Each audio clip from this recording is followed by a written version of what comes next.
So here I am in Westerly at Hoxie Gallery with Dan Potter, who has been to Vietnam annually for the last how many years? 2023.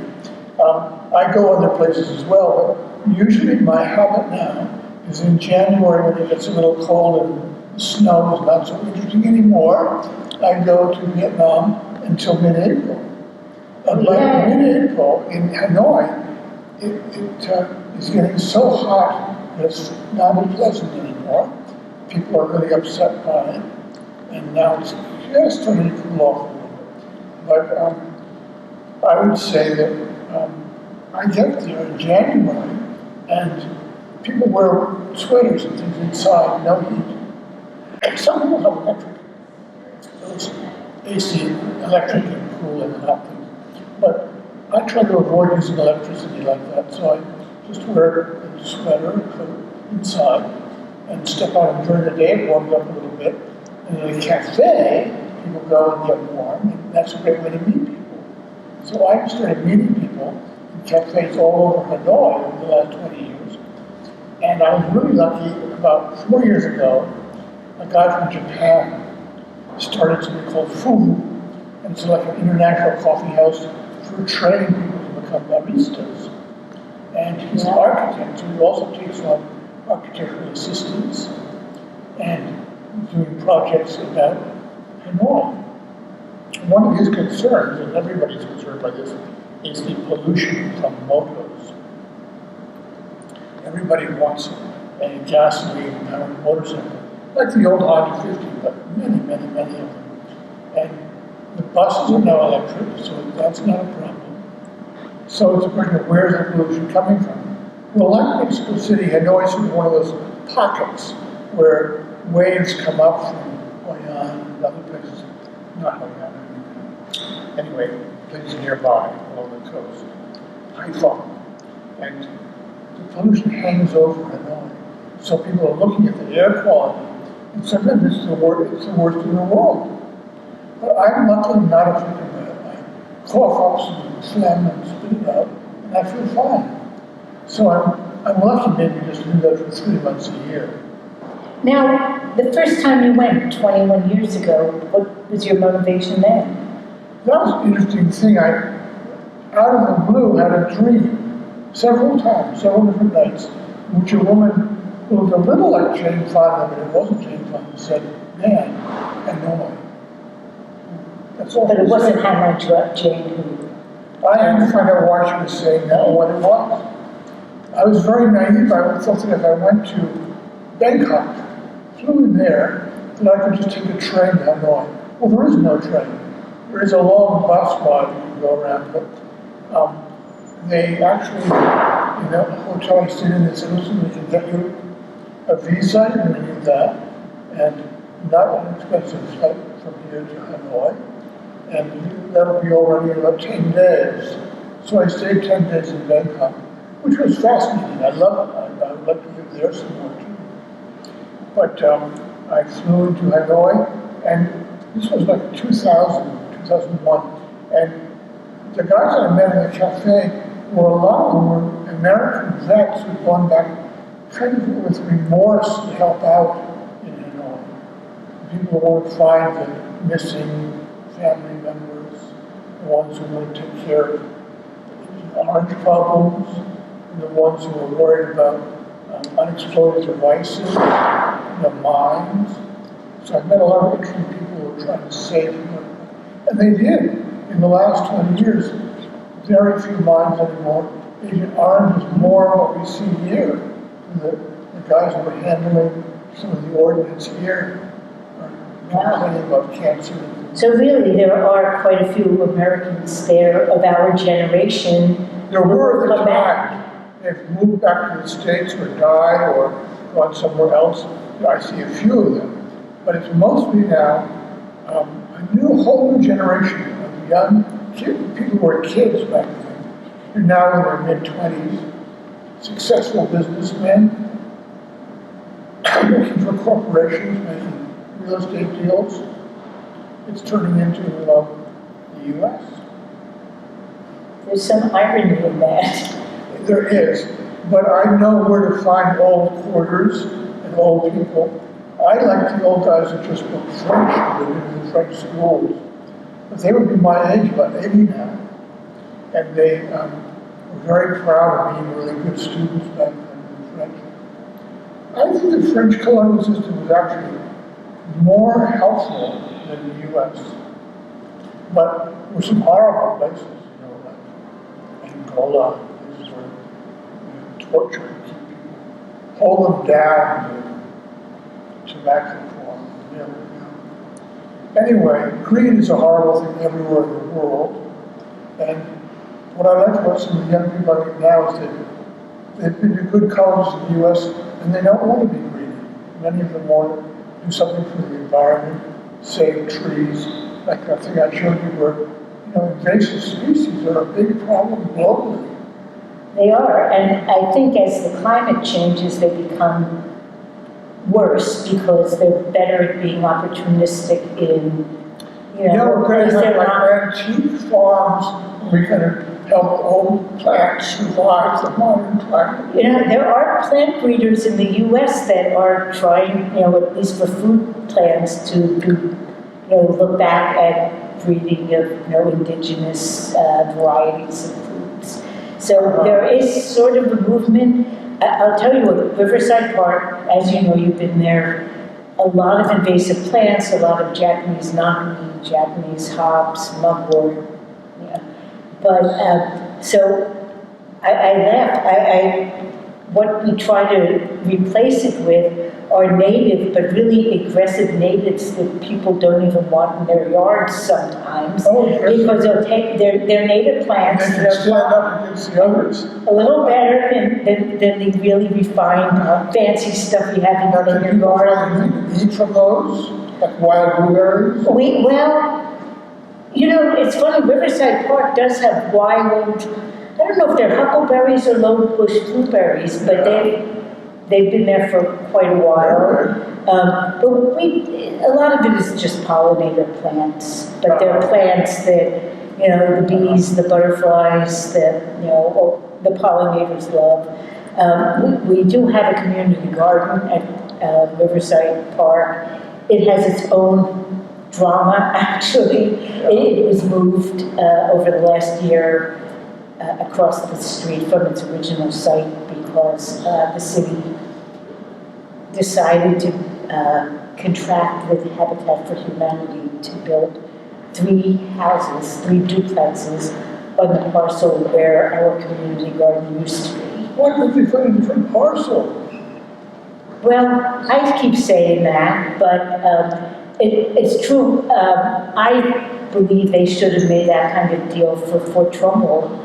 I was against tearing down Fort Trumbull 25 years ago, but since it's been torn down and the only thing that's been actually built there since then has been a community recreation center. Right. There are several multi-acre tracts that you could put housing, and the plan right now, and it pains me to say it because it came through the Planning and Zoning Commission, are 2 apartment buildings, each one with about 250 apartments, targeted towards electric boat employees who want to walk to work, or hospital employees Which would be who want to walk to work. Class, kind of like people are doing a pretty good job. Yes, and also mostly studios and single one-bedrooms, so it's not people who want to settle here forever and raise their families here. It's maybe a bunch of people, young people with engineering degrees out of college, and this is their first job before they settle down.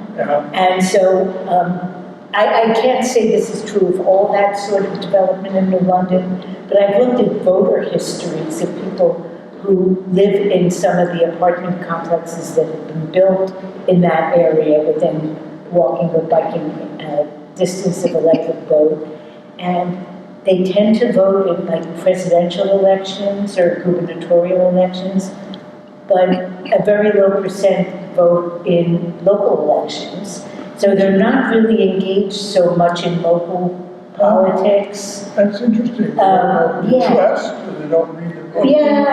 Yeah, or they don't feel like this is a long-term commitment. You know, the London government is complicated and frustrating. Yeah. So you kind of, I guess, have to have a commitment to put a lot of energy into it.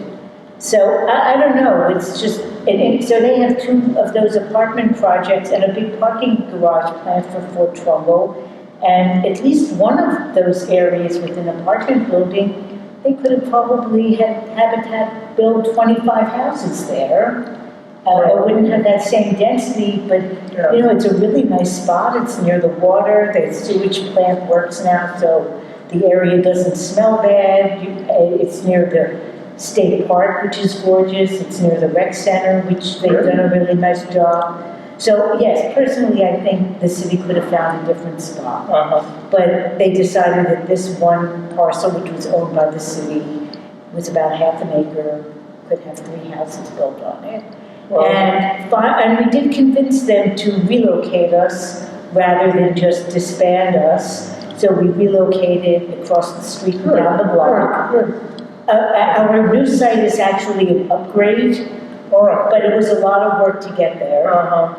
But we, last Saturday, we had an reopening event that people got to see the new garden area. It's really only half a block away from the old one, but it's within the borders of the park, so it's zoned open space. You're probably helping me more. It'll be great. More publicity, Yeah, so so it's been, and actually there was sort of a loud fight a year ago over this, so that was kind of, you know, if there's no bad publicity in the world, we got some publicity over some of the conflict too. But in the end, the community, the city, the water company, Habitat, kind of worked together and came up with a good result. So I'm really kind of happy about that. But I'm glad that the struggles of the year are winding down. But yeah, it's, so anyway, back to you and going to Vietnam. Well, I was thinking about Vietnam, the housing situation there where these villages are, you know, Hanoi expands out over all the neighboring villages and creates Alphavilles. Remember the French film Godard about Alphaville? When you have like 2,000 units, you end up, they want people just to live there and be the new citizens. And it's just not the same as an old culture. So that's hard for the people who, you know, want to live like their grandparents. There's not many left. But, you know, where there are, what they want to do is, when you meet somebody in Hanoi, what I do, they want you to come to their local village. And that's totally different than what's around Hanoi. You know, it might take you 2.5 hours to get there because of all the traffic congestion. When you get there, it's the old Vietnamese village life, you know, with an elder and herbalist grandmother who knows all the good plants and healing and good food. And that's wonderful. I have to say, I like what I found in Hanoi, especially maybe 15 years ago. There were a lot of cultural events from all over the world. Embassies would put on films, plays, art shows, and they still have some of those. But it's changing, partly because of watching TV, finding their culture somewhere else. But there was something called the Hanoi Grapevine, and you could get that over the internet, and it would be 3 or 4 things happening every night in some part of the city. And I would get on my bicycle and go all over the city and meet lots of people and see lots of artists and be very connected.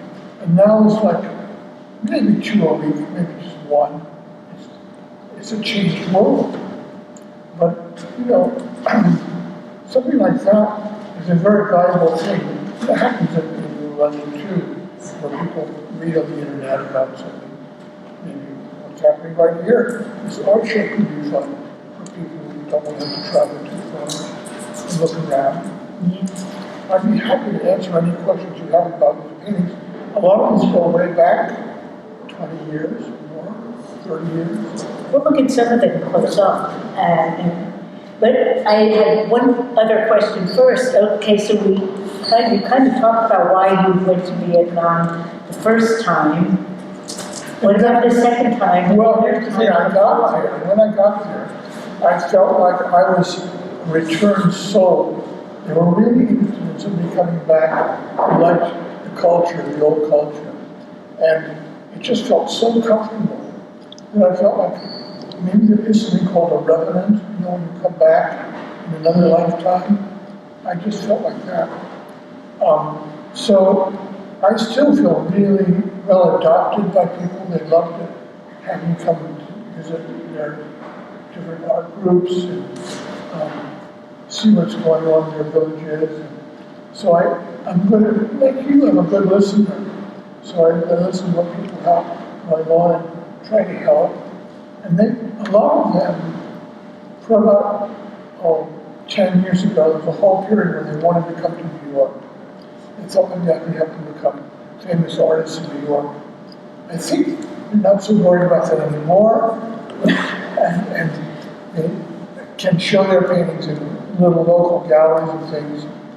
But that whole question of what is modern art, what is Vietnamese art, why cannot a Vietnamese person become a famous global artist? There are a couple, but in general, there's a lot of people who go to New York to become famous artists and they don't make it. Sure. Yeah. So anyway, it's an interesting world to connect people together in the art world. So a lot of these paintings are people I've met, talked to, and Hanoi. The one right in the corner there is a woman on a map. It's a map of Hanoi. It's a tourist map. And I met her in a cafe, and she became really interested in me and took me all over to the other artists and people. And so her life has changed a lot over the years. She ended up being in Chicago, bringing up her granddaughters, and her daughter needed help. So maybe we can walk around a little, and I don't know, does it make sense if you lead me, not as, sort of in chronological order, but like start looking at some of the older paintings and see how things have evolved over the years? Her husband able to follow her. I think he can. And he ended up art and role as well. Well, right here's a sculpture, and it's actually two sculptures that got stuck together. Oh. There's Louise, and here's the famous wood player. Oh. He was part of that Orientalism, and I sculpted her from a painting so she became three-dimensional. And when I had her cast by my friend Nick Swearer up in Thompsonville, Connecticut, he wanted all the pieces to have screws and vents, so his arm and foot are connected to her so the bronze would flow in. There's a sprue and vent down here. These are the vents, or the sprue connecting them together. There were vents coming up from here that got cut off. But the two pieces were so good when I took the one apart. I said, why separate them? It's like he's part of her world. He's an Indonesian marble player in Bali, throwing a marble. And so there's his marble, and he's throwing it right over the head. And this piece got just over the so that's good. So the way I learned from the casting, I think it may have sold. Somebody was just calling up about it. Now, there's no prices on these things. I have to decide. My studio is going to be lasting another 6 years, and then I have to be in Stonington, not in Ledyard. And so I have to have room for all my old works. Things from here have to go. Everything must go, folks. Come and talk to me about where you want to put this in your house. Okay, this is a couple of years away though, right? Well, The end of this show is the end of the month, and I can take some things back to my own studio. But my studio is about a third the size of this room. And the place I called the Temple, where I had my dad's work, I've emptied it out quite well on his paintings. I had a great show in the same gallery of Fuller's paintings in November last year, and we sold everything, but for very low prices. So I'm trying to do the same thing here, find out what people are willing to pay. But talking about Hanoi, this is a map of Hanoi, the hot dog district, and the old cities on the map right here. You can see these beautiful old maps, and I did her portrait right on top of it. And next to it, during COVID, I was stuck in Hanoi for an extra 2 months, so I had 5 months there. And somebody sent me a photograph of his work, and he'd taken pictures in India of the Dalit, the lowest caste people who are untouchables. And when they have a wedding, they do this henna pattern on their hands, on the bride's hand. So that's sort of her fate being built by a fortune teller, shaman, Dalit person. So there she is with her friends and married. Now, you were painting before you went to Vietnam, right? I started painting when I was a little kid with my parents. My dad was a painter and my mom too. And so I really could almost have a show of her work. And I've got some of those things in the same temple that I have to get out of there. And people have been coming to that place and buying her paintings. It makes life more interesting to connect with others.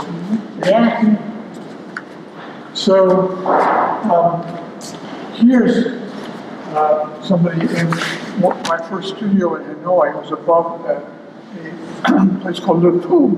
It's like a little bar, and they had a beautiful garden inside the building, and up above over the balcony, I had a studio, and I painted these 3 paintings there. And it was a nice place to meet people. Now, do you also paint when you're here too, or do you do more? I do. This was, I did this painting in my studio with my daughter Chloe. And I did this painting with a plein air group I'm part of. Went to Ram Island Yacht Club, or Mason's Island Yacht Club. You can see it up there in the water. They're under a tree. And I studied painting at the Lion Academy. And that's 2 poses from that. What year? Like 09 or something way back. Yeah, you know. Almost 20 years ago. You know, it's funny though, I look back 20 years and it doesn't exactly seem like yesterday, but it doesn't really seem like, you know. We are storytellers, and something 20 years ago and something yesterday can be the same story. So, my dad was more of an expressionist painter, includes face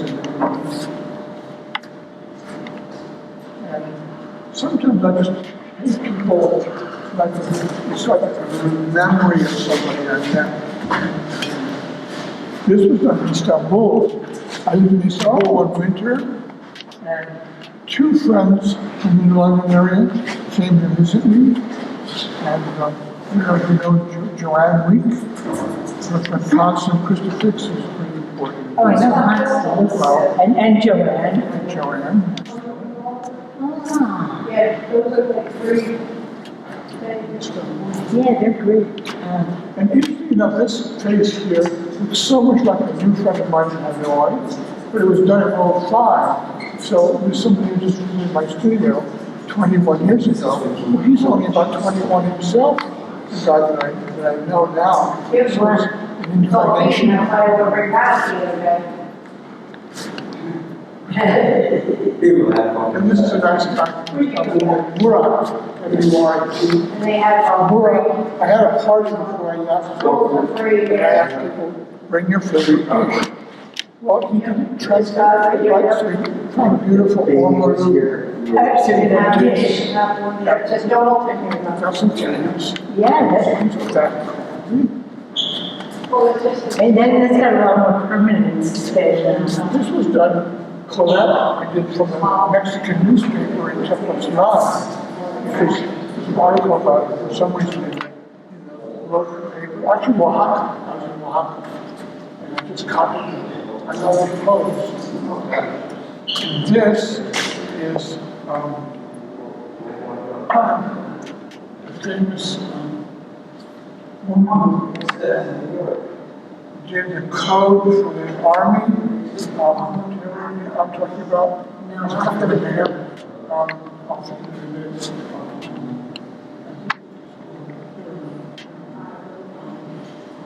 She was very good for shooting film as well.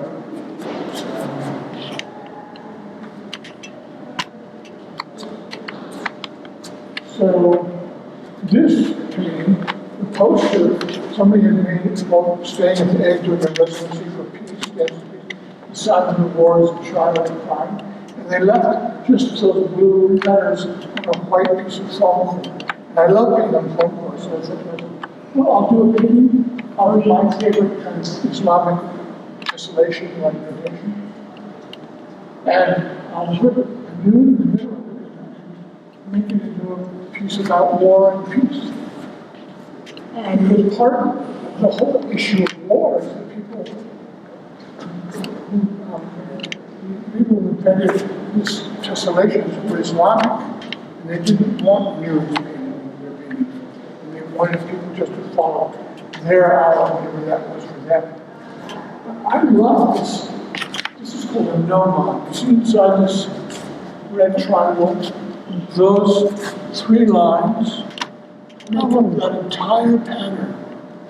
And you flip them over this way, and that way, they make a shape that goes on infinitely in all directions.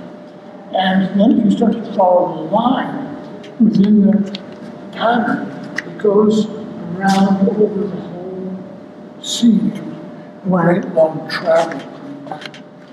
So I love that. Now I see up here you're painting on maps again.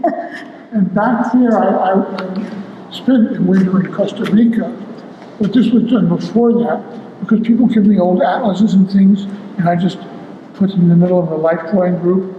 And so I call her Uruguay, or Paraguay, because there she's just under Paraguay, or on top of Paraguay. But she looks like she's reaching for the coast the way Cortez did. Remember when Cortez came across the other side of Mexico, and while he was seeing the whole world repeat again, they didn't know if there's a whole other Pacific they could get to.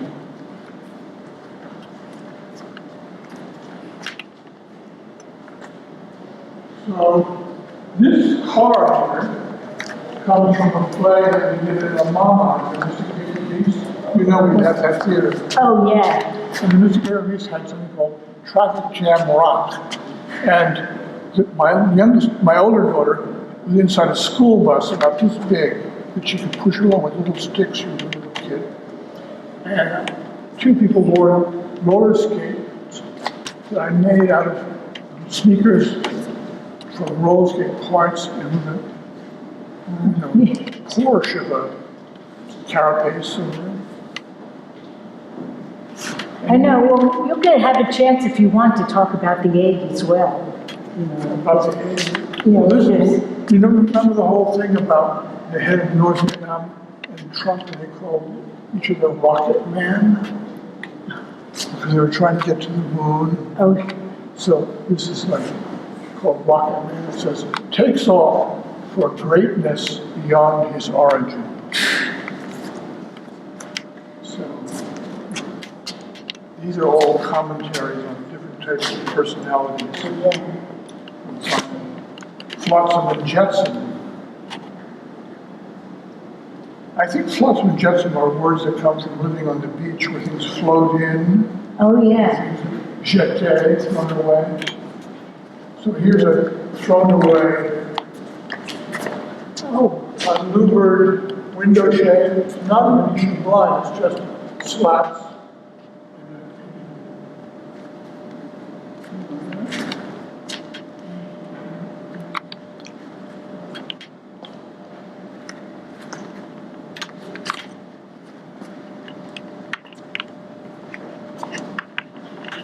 So the other thing that happened, the first time when the show got started, I had a lot of sculptures, some of which are in state partial collapse, okay?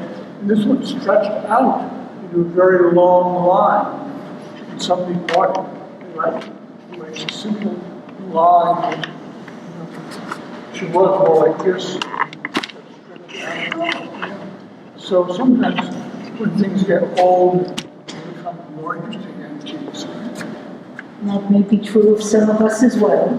Now you've heard that my studio burned down before the egg, about 7 years before the egg burned down. Oh, My I don't studio remember burned. that. Yeah, I overloaded the stove. There's the stove back in the fireman.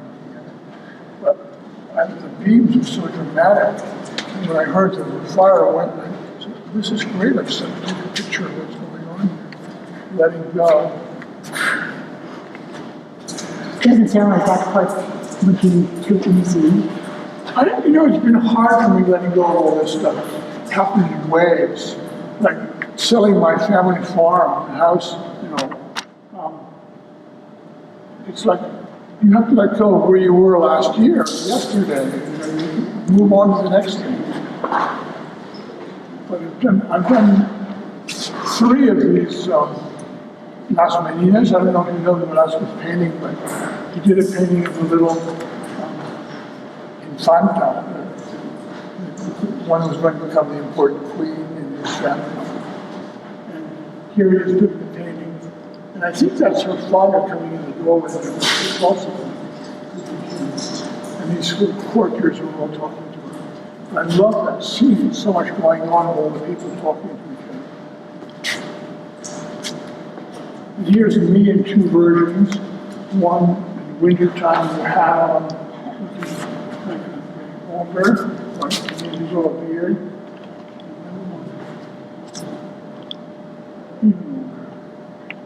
Okay, so I'm seeing a lot of these little These are mini called critters. sculptures. My granddaughter called these critters. And the critters all have something to say. Like this one's called a geometer, and he's up on a tangent. You know how when a geometer measures, he draws a straight line across the curves and things. So he's on a tangent studying geometry. Well, this one here has a little Asian princess. Her heritage is heavy as a responsibility. So this is actually her heritage here. It's like a stone from the beach. Oh, yeah. But she carries it around with like. Do you have a You've heard specific people talk- placement or? Yeah, that's very good. Very great. So what got you making these little, As a kid, I liked making little puppets and things out of things I found, and seeing faces and things. Like this is just an electrical plug that is got it was for our Christmas lights, and when the water got down and it overheated and burned this out, and it looks so much like a mouth with these little eyes. And it's he's a guy who blurted out a remark when getting overheated.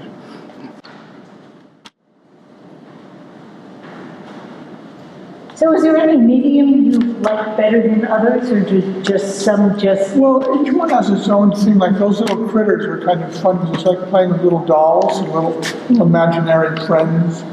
And then but sometimes this whole thing right here is a collage that has a lot of different memories in it. Like way over here is, you know how Henri Matisse was famous for wearing a medical suit and having a model come to his studio. And I worked for his grandson, Paul Matisse, and in a Kaleidoscope in Cambridge, Mass. And there's other things in the picture that are also, like this is a woman who lives around the corner from me, Jane Lahr, who's the daughter of Bert Lahr, the old lion. Oh, yeah. And she's into Mary Magdalene, so she's a very interesting character. So, then you have the famous Pearl. Right. And I can't remember what this guy's making, but he's like a French builder with an Egyptian god, Anubis behind him. Jackal God. So, I like the way, these arms and eyes and all things click. It's not like many people do card, just little pieces of card.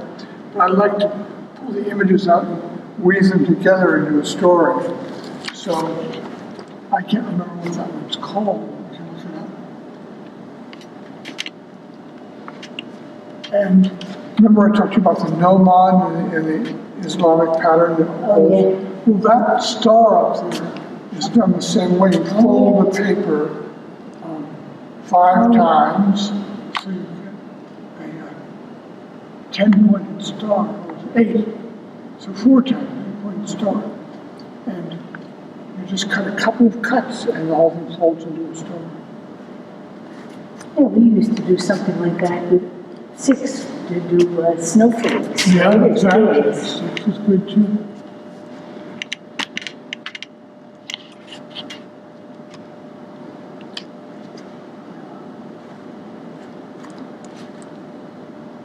And have you ever been to the egg ledger?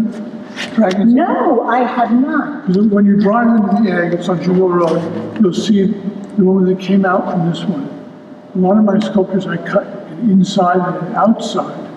So her body, the inside here, is all one piece. And she welcomes you into the driveway. But the outside part is there. And my wife, Marya, you know Marya pretty well, I think better than me. And Marya was always a dancer, as you know, and she asked me to do more feet and hands. So I did studies of feet and hands, and I think, one of them sold already here. Now, how long ago did you do the series of feet and hands? It says, I think 15 years. And I still paint hands and feet when I'm in my drawing class, but that was a special project.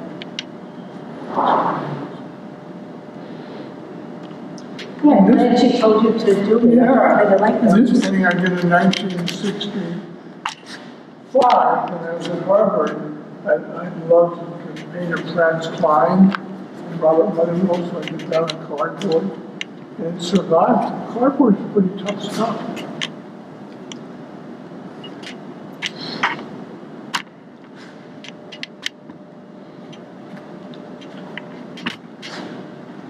Now this, That's a view from my studio looking out at the field. The green field goes over to the downhill road over there. And I started putting it in, and there were trees and vines growing. And I got more and more into putting it in dancing, piece of music. So it's semi-abstract, but it's actually a landscape.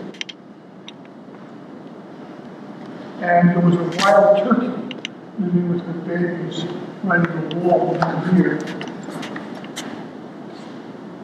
There's a picture of her son.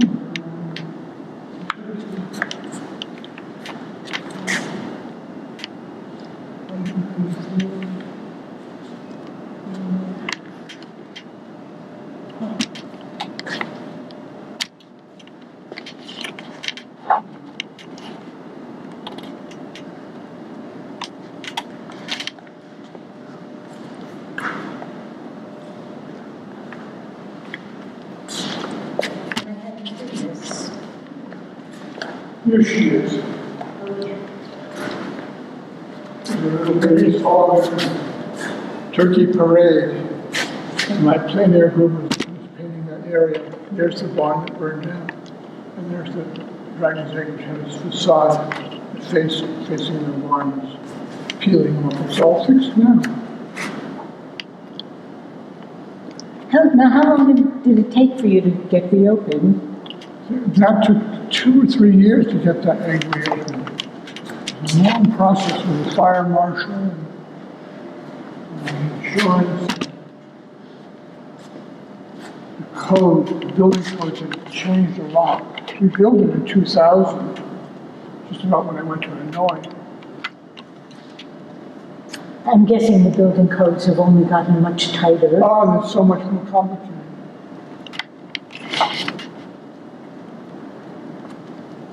So now, I guess I'll ask, you have a body of work that is, has been growing for decades, and I know personally downsizing one's life is really hard. It's very important to let go of things in the most agreeable way. So one of my projects is that there's tons of drawings. I had maybe 3,000 drawings. What am I going to do with them all? I rolled them up. I saved some, few, very few, like maybe 100. And the other, 2,700 are rolled up and have already been carried away by people. Some went to the dump. But if you look in the box right by where you come in, that door over there, it says, please take a roll when you get home. So, see the rolls there, and you go, oh yeah. You would box and take one home, and see what's in there when you get home. Well, that's fun. Yeah. I knew there were a lot when you said, oh, you had only a few, like 100. Yeah. But yeah, it's, This is very cool. so now that you are starting to downsize your life, are you going to keep going to Vietnam? In the tribulating is what I'm doing this August. I'm not sure what's very helpful. You're Yes. a very vigorous person. Yeah, I'm also 77 though, Yeah. so, You can go ahead tomorrow, but to say you're going to be just the same next year doesn't mean this. right, and probably we won't be. Eventually, I'm going to have to let go. So letting go is very important. It's part of opening up your love. There's that phrase of Jerry Impulse, love is letting go of fear. So if you let go of the fear that you won't be the same as you were last year, you can probably do more this year with your new projects. So that's the idea, is that I'm clearing the decks. I've sold the Ledyard Farm. I'd already given away the Mystic Paper Piece, and it's a nonprofit. And eventually another company's going to come and use that space, because you can't take a nonprofit back. It's got to go to some more useful cultural projects. So you've got a couple of things there. Yeah. You're on the Netherlands, right? Oh yeah, I stay informed, I just don't get out a lot. Sometimes come and see the egg, because it's quite a magical space, and I'm so happy that we found the people to buy the farm. He's a musician and drummer. He used to have his own nightclub in New York, and he's young. And his wife is very much into plants and ecology. She must have a lavender farm there, and ideas about things that should be growing there. So you can talk to her. So they are the owners of the farm. Part of the deal was I would sell it to them if they would allow me to stay in my studio for 8 more years. And now we're down to 6. So that's okay. I have a studio in Stonington. I make all my own critters there. I used to paint there. I can still, if I can live to be 100 or whatever, I'll probably be painting in Stonington. But it won't be a huge, it was like 60 acres. It's a lot of acres to take care of. Yeah. And I didn't like renting the house out. I rented it for more than 20 years, 30 years. And renting out was always a kind of disagreement to start with.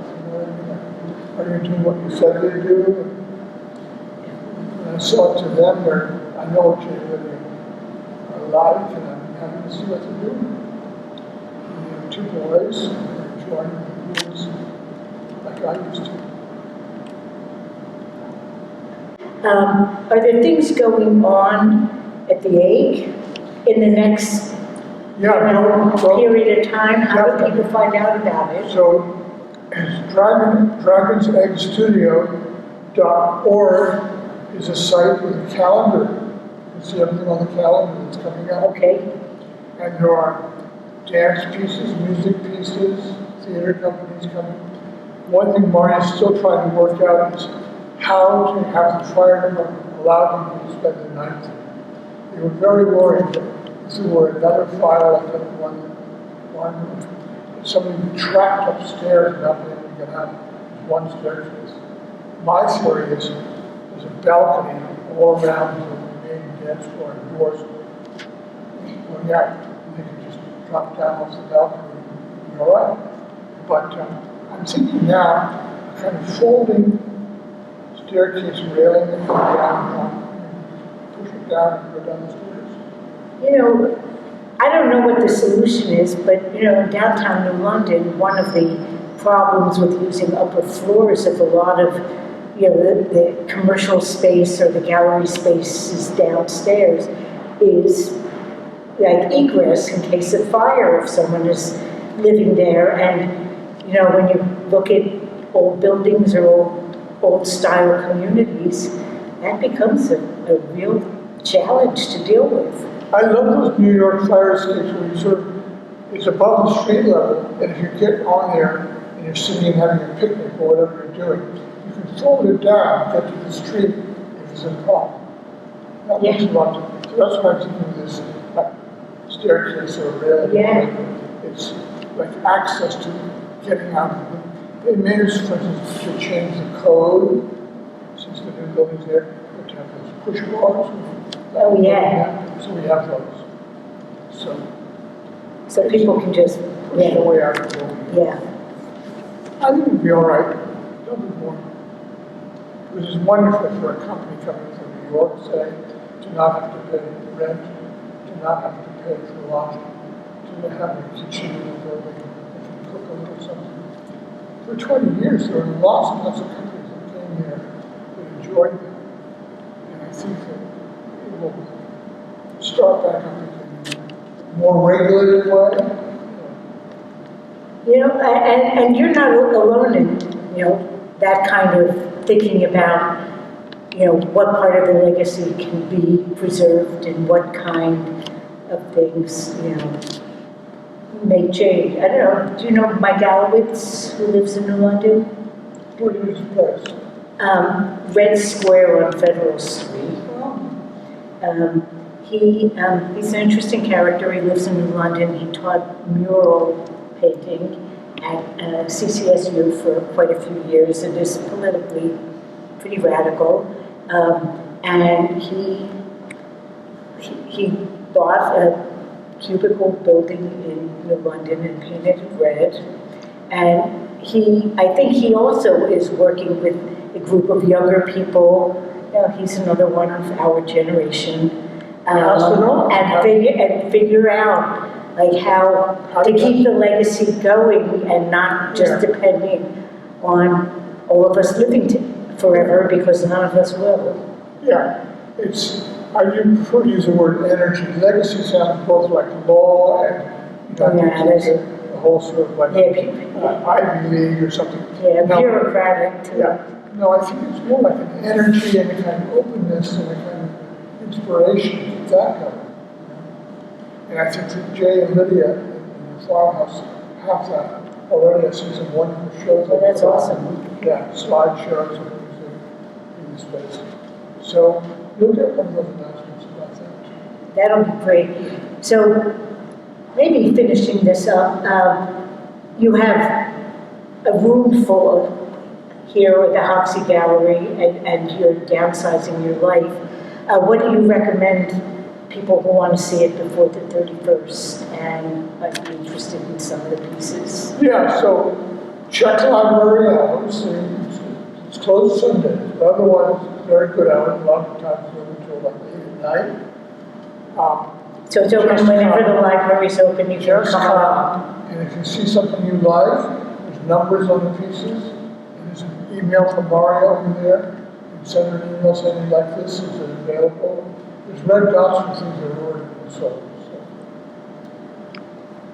Yeah, And at this point, people have a little over a week to come visit it. yeah, it's, this Thursday, it's tomorrow, the 23rd, and the 30th is a week later, and that's the final party, Right. from 4 to 5. And I think at that party, you can practically carry things off the wall. Oh, that's good for people to know. Yeah, Yeah, well, we'll maybe even make a slide so people can figure out that this is a good chance for them to see it. good. I've seen a little bit of your artwork over the years, but I must admit I personally had no idea of the, I don't know, not, The range, yeah, I was almost a thinking, range, it's a big range. it's a big range, so, you know, a lot What of, is art? Everything. yeah. Art, it's heart. Part of the word heart.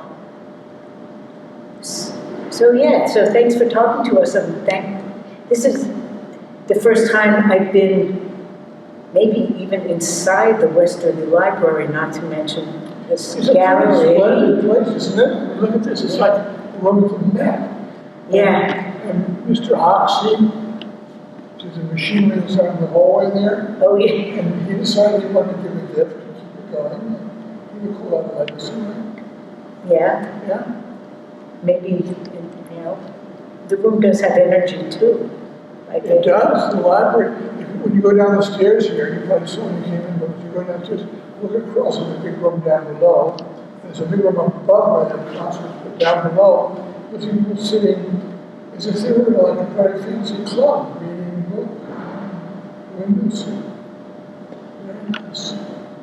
Yeah, I've been in Wilcox Park, and sometimes I look at it and think, why can't New London get its act together with parks and And that was a access? request that actually had Olmsted in Central Park, his son did this. And- Oh, I didn't know that. Yeah. There are some rumors about Olmsted maybe having his hand in some spots in New London, but I think they're maybe. Well, the in library, the New London Library has some, H.H. Richardson. Yeah, Richardson designed that and the train station. You know, for all the complaints about the robber barons and all of that, some good things came down from the Carnegies and the Rockefellers and the British. Well, I think unlike some of the people who are who are the robber barons of today, I think a lot of them, were patrons of the art, and that was sort of an expectation for centuries in Europe that. I think times will change. All the small-mindedness right now is something's going to open up in terms of making life better for everybody as opposed to just being selfish. I hope you're right. I tend towards the pessimism myself, but I do hope you're right because there's a lot to kind of fear about the future, and thinking not so much about our generation personally, but our children and grandkids and the For grandkids. example, you start to go out